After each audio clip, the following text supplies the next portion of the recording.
Okay. Hi, Richard. How are you? I'm doing very good. Thank you. Thank you for this opportunity. Well, thank you for coming on the show. I appreciate it. As we were just talking about before we got on, I love all of the books that you've got there. Do you know how many you have? Do you have a count? How many books I have? About 4,000. Okay.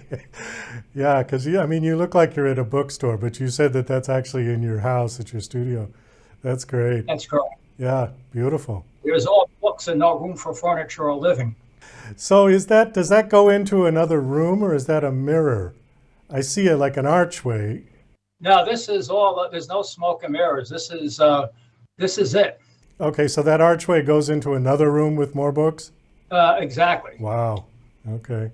Well, that's pretty incredible. Yeah, it really is. I had to get rid of the furniture and the bed and everything else just so I could sleep on a bed of books. You might have to get rid of your family if you get too many more books. Well, luckily I'm divorced and live alone. So, Oh, well, I'm, okay. yeah, so, yeah, as they say, I paid my dues in life. So you're also a playwright and you're a founder of, how do you pronounce that? Demitasse? Yeah, the Demitasse Players. Demitasse Players. Okay, tell us a little about that. Sounds intriguing.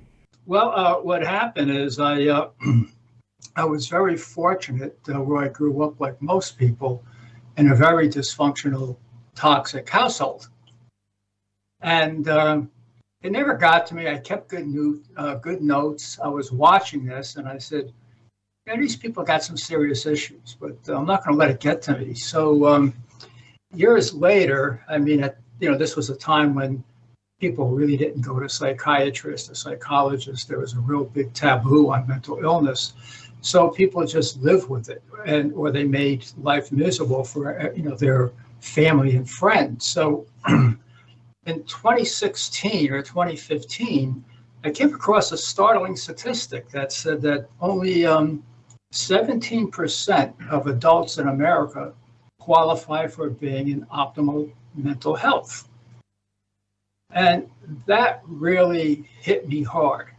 So with that, I wrote a play and I formed the Demitasse Players to write and perform plays, original plays, that deal with specific mental illnesses. And since 2016, we've performed four original plays off Broadway in Westchester County, New York, and also actually just completed our first movie. So that's how it all started. And then I thought, I'm a natural writer, it just comes very natural to me.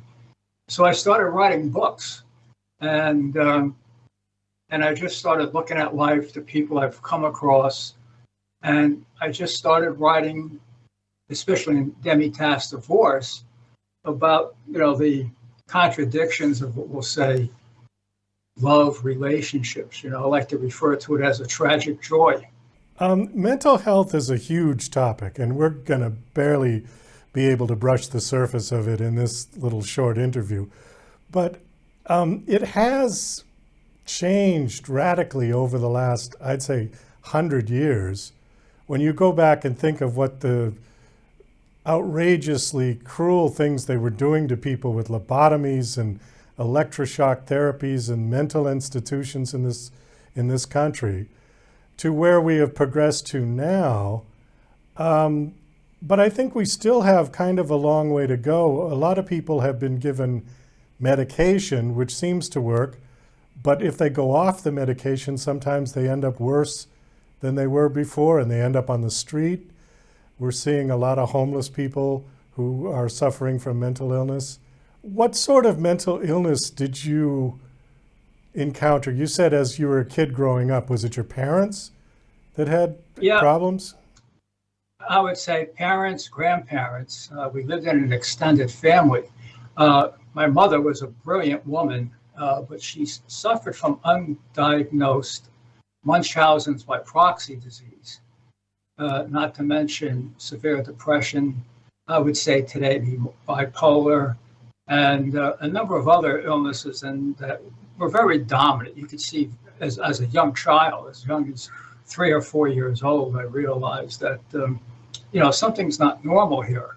And and so with that, I thought we would create. Actually, the first play that I did was Via Dolorosa, which is about my mother, whose name was Dolores, and we depicted her not for the sake of being cruel or harsh, but basically looking at this person as someone who is under attack by a very serious illness, is not in control of themselves, and is really not aware of the damage they're doing. So it was not done to criticize by any way, especially your own parents, but basically to say, this happens, this is common, and this is how you could respond to it so you don't become, damaged goods for life. So with that, I started taking especially my writings into a very existential level. So I started thinking, well, let's write and approach mental health from an existential philosophy and psychology. And, that started in the mid 20th century. And I really got caught up in existential philosophy. And it becomes a big part of my writings and my plays. But it was really the central theme of my latest book, Demitasse Players.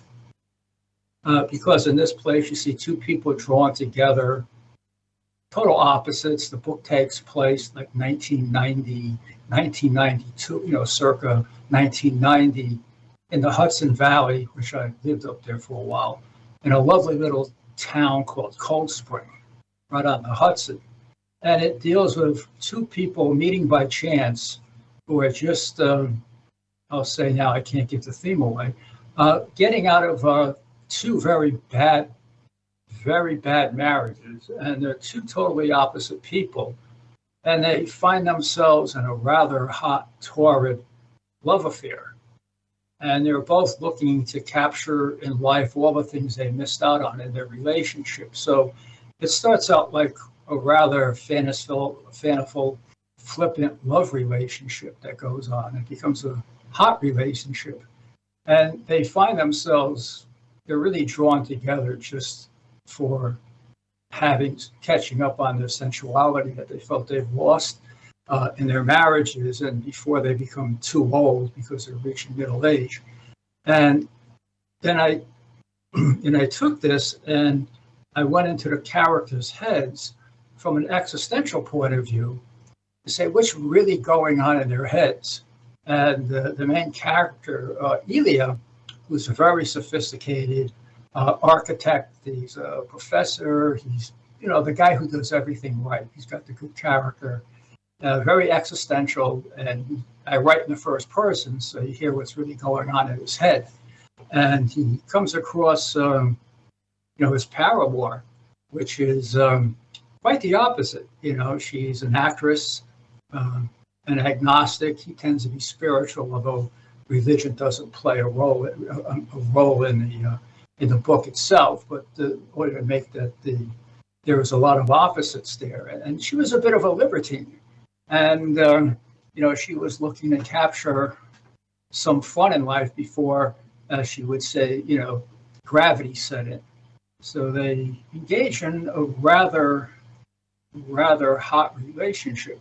But I really don't see the book as really, quite eroticism. I just use that piece of it as a catalyst that gets these people thinking, and the story starts to unfold, and there's a lot of subplots. And one of the subtle subplots, very subtle, but people have picked it up, is mental illness. So the book, I think, it got good reviews. So I really wanted to put this in the context of when people are, quote, falling in love. Sometimes they don't really think it through. They get so caught up on the physical side of it. They're not looking at it from a very existential view, which Ely is doing. And it seems to cause him a lot of problems in life because he's doing everything right, but seems to be paying a high price for it. So I use the catchphrase also is falling in love, is falling in love a cruel game we call happiness. Well, having been married for 15 years, I know that the relationship shifts from the first Exactly. year. And, you adjust to it or you don't, I suppose. That's a whole nother topic for another show with marriage. But I did want to ask you one thing, and we're kind of running down on time. On your bio, it says that your plays are trying to bring awareness to mental health to help remove its many taboos. What are some of the taboos that you still think exist in our society today around mental health? Well, I think the major taboo, which I'm a little disheartened that it still exists, is, nobody really comes out and says, I have a bipolar disorder because, oh my God, people are going to think I'm crazy. But people be very quick to share comments like, well, I have, high blood pressure, or I have a kidney problem, or things like that. So we're still very much in the dark. But when I did the first play, I really wasn't prepared for all the good feedback I was getting. And after we did the first play, this was very nice. I invited some psychiatrists, psychologists, and they actually took their patients because I like to get a good review from the professional side. And one of the patients comes up, she was a middle-aged woman, I would say about 45-ish, and she said something, was a very nice compliment. She says, I'm so glad I saw this play. She says, I've been in therapy for 25 years because my mother berated me. She did this. She said I was a failure, and I believed her. If I saw this play 25 years ago, I would realize it's not me. So the plays tend to open up that little piece of us, which, some people are afraid to, venture into. When I spoke to her at length, she said, well, how did you survive it? You don't have a mental disorder, you're not drinking, you're not gambling. She said, and I said, well, first of all, I said, I'm pretty strong-willed and I won't let anybody manipulate me. But I think that you just have to accept the fact that, when your people do these things to you, you may even have to accept the fact that maybe your parents really don't like you. And she looked at me, she said, I couldn't live with that. Even if my parents hated me, I would have to tell myself that they love me. And I think these are some of the inner taboos that sometimes the victims feel, and they don't know how to articulate it. They don't know how to frame it. They don't know how to navigate it. And so I took that and I brought it into Demitasse Players, which is a book very close to me. I'll just let it go at that. And what we're seeing is these two people who just really want to catch up on what they've missed out on life, and they find themselves falling in love, which opens up a whole can of worms because there's a whole backdrop to this, and which really shows, as I would say, the tragic joy. They're having so much fun in this relationship. They're traveling. They feel they finally got their little bit of piece of happiness in life, and they think it's going to go on forever. And Ely is the more existential person, and he's questioning all of this. I'm having a good time, but where does it all go? And so that's a lot of soul searching I think people need, be it if they have a mental disorder or if they're dealing with someone, or if they're in a relationship. We all hear this, it's almost laughable, but it's sad. Somebody meets someone, they get caught up, they feel this, we got the chemistry.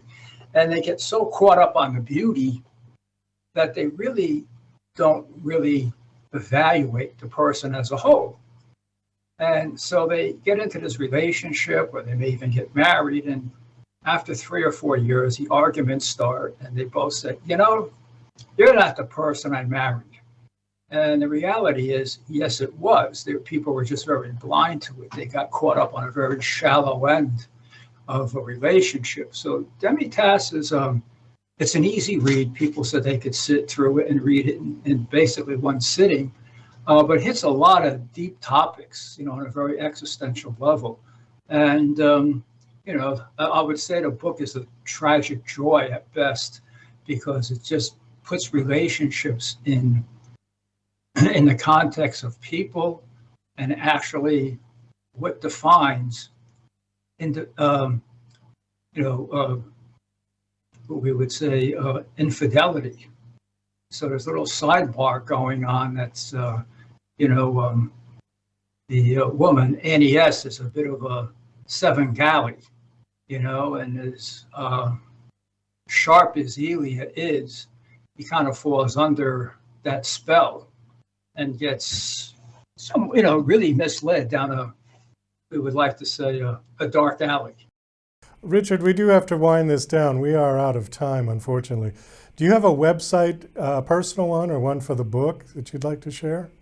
Yeah, my website is actually for the troupe, and all the books information is there. It's a pretty comprehensive site, and it's www.demitasseplayers.com, and Demitasse is DEMITASSE. So once again, www.demitasseplayers.com. When you go on the website, you just have to scroll down. The menu will slip down, and you could pick out the books, the plays, and even the movies.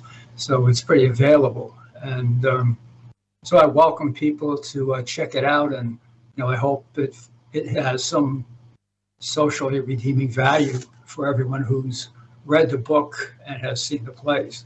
Well, thanks so much for coming on the show. I know we just barely brushed the surface, but we gave people a good overview of the book. Hopefully they'll pick it up and enjoy reading it.